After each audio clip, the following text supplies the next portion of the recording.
नमस्कार, मैं दीपक शर्मा और मेरे इस यूट्यूब मंच पर आपका स्वागत है। दोस्तों, अक्सर ऐसा होता है कि मेहनत हम करते हैं और परेशान कोई सामने वाला होता है। और देश की राजनीति में आजकल कुछ ऐसा ही देखने को मिल रहा है। दौड़ लगा रहे हैं राहुल गांधी और पसीना मोदी जी को आ रहा है।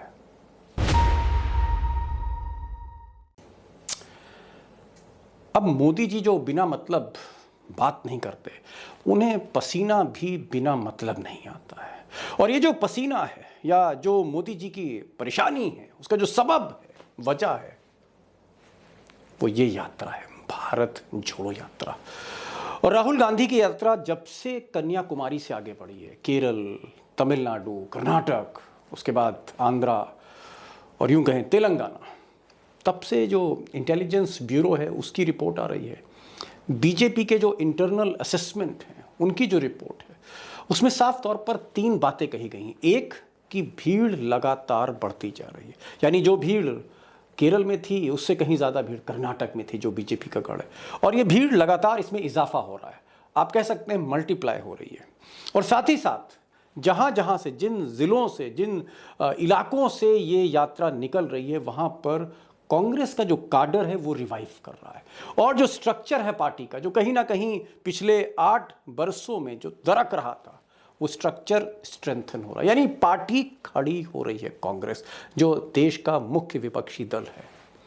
और सबसे बड़ी बात कि 58 दिन के बाद अब ये यात्रा दक्षिण भारत से मध्य भारत में प्रवेश करने जा रही है, महाराष्ट्र में प्रवेश करने जा रही है। और मैं कहूं तो विदर्भ से गुजर के मध्य प्रदेश में आएगी। ये यात्रा अब हिंदी हार्टलैंड में आने वाली है, जिसे 2014 के बाद गोदी मीडिया ने कहा कि ये मोदी लैंड है, ये बीजेपी का गढ़ है। और बीजेपी का गढ़ कह लीजिए, किला कह लीजिए, छाती कह लीजिए, उस पर अब राहुल गांधी चलने जा रहे हैं। परेशानी का सबब है, साथ में भीड़ भी बढ़ रही है।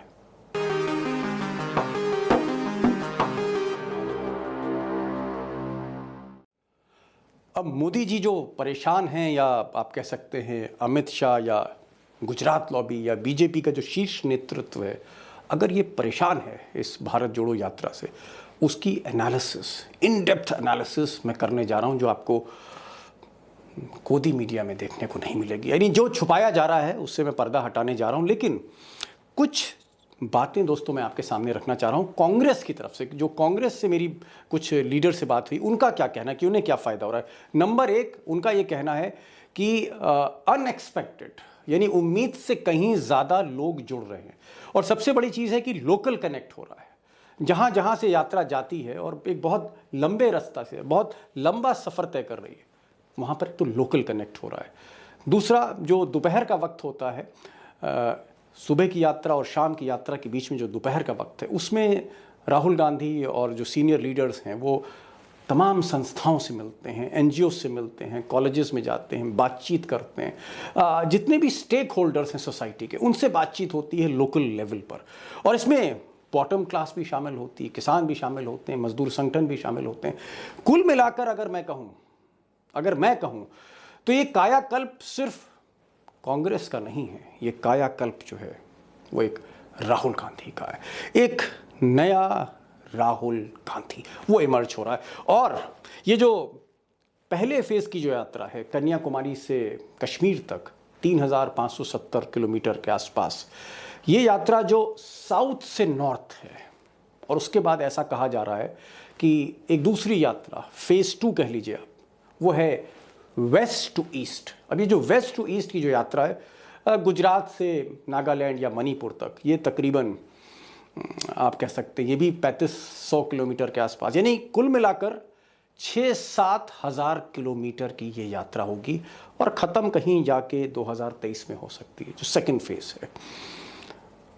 अब दोस्तों, ये जो इतनी लंबी यात्रा है, मुझे लगता है कि अगर if I am right, human history में इतनी लंबी यात्रा अगर हम साउथ टू नॉर्थ और वेस्ट टू ईस्ट दोनों ले लें, जो निकलेगी अगले साल, तो इतिहास में ये सबसे बड़ी किसी पॉलिटिकल लीडर की यात्रा है। और ये जो दक्षिण से उत्तर और उसके बाद पश्चिम से पूरब, अगर ये दूसरा जो फेज है यात्रा का ये भी होता है पूरा, तो राहुल गांधी निसंदेह अनडाउटली वो 2023 के बाद हिंदुस्तान के मोस्ट अपडेटेड लीडर होंगे। जहां तक देश की जमीनी सच्चाई की बात है, जहां तक देश की अच्छाई और बुराई पैदल चलकर देखना, समझना और वो जो मसले हैं और उनके हल क्या हो सकते हैं, सबसे ज्यादा अगर कोई नेता पॉलिटिकली अपडेटेड होगा या यूं कहें कि जिसको मुल्क का जमीनी सच मालूम होगा, राहुल गांधी होगा, जिसको 2014 में मोदी जी एंड कंपनी ने पप्पू कहा था।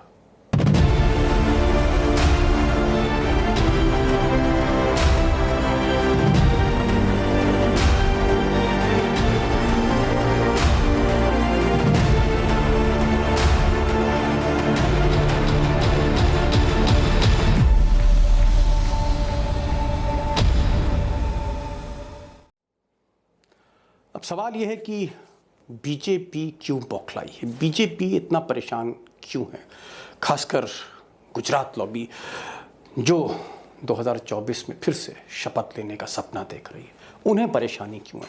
दरअसल जो असली वजह है वो वजह है कि जब ये यात्रा शुरू हुई थी उस वक़्त मोदी जी या शाह साहब या बीजेपी को लगता था कि ये कहीं ना कहीं फिजल आउट हो जाएगी, ये बहुत ज़्यादा क्राउड पुल नहीं कर पाएगी। और तमिलनाडु और केरल के बाद जिस तरह से कर्नाटक जो बीजेपी का स्टेट है वहां पर ये यात्रा बॉक्स ऑफिस हिट गई, और फिर तेलंगाना हो, आंध्रा हो, वहां पर भीड़ बढ़ती गई, और उसको तो अब बीजेपी अपनी इंटरनल रिपोर्ट में भी मान रही है। उसके बाद जब ये यात्रा हिंदी हार्टलैंड की तरफ अब बढ़ रही है, मुसीबत बीजेपी की वहीं पर है। और अगर आप ये लोकसभा की सीट्स देखेंगे और जिन स्टेट से यात्रा निकल रही, जैसे महाराष्ट्र को मैं एक हिंदी हार्टलैंड के तौर पे ले रहा हूं, हालांकि है मध्य भारत और पश्चिमी भारत का हिस्सा, लेकिन विदर्भ का इलाका भी है। महाराष्ट्र में 48 सीट है, मध्य प्रदेश में 29 सीट है, राजस्थान में 25 सीट, हरियाणा में 10, दिल्ली में 7, पंजाब में 13, कुल मिलाकर 132 सीट सिर्फ महाराष्ट्र और पंजाब के बीच में 132, और इसमें से 115 सीटें मोदी जी ने हासिल की थी 2019 में। यानी अगर कांग्रेस यहां मजबूत होती है तो नुकसान सिर्फ और सिर्फ बीजेपी का है। अब इस भारत जोड़ो यात्रा का जो एक अहम पहलू है वो पहलू है कि जिन लोगों ने, कांग्रेस के जिन सीनियर लीडर जैसे जयराम रमेश हैं या फिर दिग्विजय सिंह हैं या बाकी हैं, इन लोगों ने जो ब्लूप्रिंट तैयार किया यात्रा का, जो नंबर ऑफ डेज हैं जहां वो स्टे करेगी स्टेट में, बहुत ही चुन चुन कर वो दिन तय किए गए। जैसे महाराष्ट्र जहां पर इस वक्त बीजेपी बहुत कमज़ोर हालात में है, वहां पर 14 दिन ये यात्रा रहेगी, 14 डेज। फिर मध्य प्रदेश जहां पर भाजपा ने सरकार गिरा दी थी कांग्रेस की और अब उनकी सरकार है, 16 दिन, 16 डेज मध्य प्रदेश में। राजस्थान जहां इस वक्त कांग्रेस की सरकार है, 18 दिन। फिर हरियाणा में 12 दिन, पंजाब में 11 दिन और दिल्ली में 2 दिन। यही चिंता की सबसे बड़ी लकीरें खींच रहा है भाजपा में, ये जो ब्लूप्रिंट है इस यात्रा का। क्योंकि सबसे बड़ी चीज़ ये है कि इसमें से कई स्टेट हैं जहां अगले साल 2023 में चुनाव होने हैं विधानसभा के, और ये चुनाव होंगे कर्नाटक में जहां यात्रा बहुत सफल रही। उसके बाद ये चुनाव होंगे राजस्थान में, मध्य प्रदेश में, छत्तीसगढ़।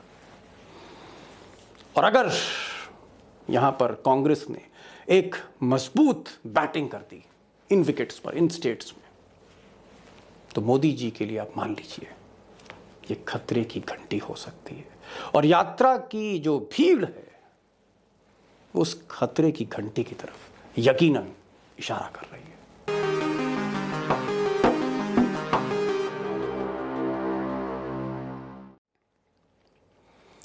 अब मेरी जो कांग्रेस के कुछ सीनियर लीडर से बातचीत हो रही है, आप कह सकते हैं जो थिंक टैंक हैं राहुल गांधी के या कांग्रेस के, उनका ये कहना है कि जिस तरह की कामयाबी इस यात्रा में अब तक मिली है और आगे मिलने की उम्मीद है, कांग्रेस ने मोटा मोटी ये तय कर लिया है कि उन्हें पश्चिम से पूरब ये यात्रा तो अब करनी ही करनी है। यानी फेज 2 जो इस यात्रा का होगा, जो अगले साल होगा, हो सकता है सितंबर से दिसंबर के बीच में हो, क्योंकि उसके फिर कुछ ही महीनों बाद 2024 का फाइनल होना है और तब चुनाव भी हो रहे होंगे मध्य प्रदेश में और राजस्थान में, छत्तीसगढ़ में। कांग्रेस पूरी तरह से डिटर्मिन्ड है, संकल्प ले लिया है कि हमें दूसरी यात्रा लानी ही लानी है। और ये जो दूसरी यात्रा है, गुजरात से लेके नागालैंड या मणिपुर कह लीजिए, नॉर्थ ईस्ट तक, ये बहुत ही बड़ी चुनौती मोदी जी के लिए होने जा रही है। क्योंकि यहाँ जो स्टेट्स आप देखेंगे उसमें गुजरात, राजस्थान तो है, उसमें उत्तर प्रदेश है, यूपी, और वो यूपी जहाँ योगी जी को अभी तक चुनौती नहीं मिल पाई है। अभी योगी के गढ़ में किसी ने दहाड़ नहीं लगाई है। और अखिलेश जो थोड़ा गमज़दा हैं मुलायम सिंह जी की डेथ के बाद, और मायावती जो बरसों से साइलेंस में है, अपोजिशन की कमी है। योगी के सामने कोई दहाड़ने वाला है नहीं। और राहुल गांधी जो छोड़ते नहीं है, चाहे वो अडानी हो, अंबानी हो, मोदी हो, शाह हो, राहुल गांधी जब यूपी में पहुंचेंगे तो मुझे लगता है ईंट से ईंट बजेगी तब। और तब योगी को पता लगेगा कि विपक्ष होता क्या है। यूपी से गुजरेगी, फिर बिहार से गुजरेगी, फिर झारखंड से गुजरेगी, फिर असम से और बंगाल। ये जो सेकेंड फेज की जो टेरिटरीज हैं, जो ज़मीन है, वो वही ज़मीन है जहाँ से मोदी ने 2019 और 2014 में परचम लहराया था। तो जो सेकेंड फेज है, ये और भी ज़्यादा बड़ी चुनौती है गुजरात लॉबी के लिए। अब दोस्तों, एक सवाल जो बहुत मौजूद है, बहुत रेलेवेंट है, वो ये है कि ये यात्रा गुजरात और हिमाचल क्यों नहीं टच कर रही। जहाँ चुनाव हैं, जहाँ बहुत कुछ स्टेक पे लगा है, जहाँ बीजेपी की, आप कह सकते हैं हिमाचल में तो डायरेक्ट फाइट है और गुजरात में भी फाइट है, वहाँ पर ये यात्रा क्यों नहीं टच कर रही है। और जयराम रमेश का कहना है कि गुजरात उनके जहन में था और हिमाचल भी था, लेकिन अगर वो गुजरात और हिमाचल को टच करते तो यात्रा कभी शुरू ही नहीं हो सकती थी, क्योंकि इसको साउथ से नॉर्थ जाना है, इसको आप डाइवर्ट नहीं कर सकते। और क्योंकि समय समय पर इस देश में विधानसभा चुनाव होते रहते हैं, तो उस चुनाव के चक्कर में एक रिस्क कांग्रेस ने लिया है कि ठीक है, जो हिमाचल में होगा होगा, जो गुजरात में होगा होगा, जो बड़ी तस्वीर है वो 2024 में। तो इस यात्रा को आप यूँ कहें कि ये एक शॉर्ट टर्म प्लान कांग्रेस का नहीं है, ये लॉन्ग टर्म प्लान है, एक लॉन्ग इन्वेस्टमेंट प्रोग्राम है जिसमें 2024 को फोकस किया गया है और टारगेट किया गया है। इसलिए गुजरात और हिमाचल फिलहाल राहुल गांधी जाएंगे, लेकिन उनका फोकस इस यात्रा पे रहेगा। और इस यात्रा के बाद जो अगली यात्रा है, जो मैंने कहा था पश्चिम से पूरब, जिसकी प्रबल संभावना है कि वो यात्रा भी होगी, मुसीबत की जड़ बीजेपी के लिए वही यात्रा है।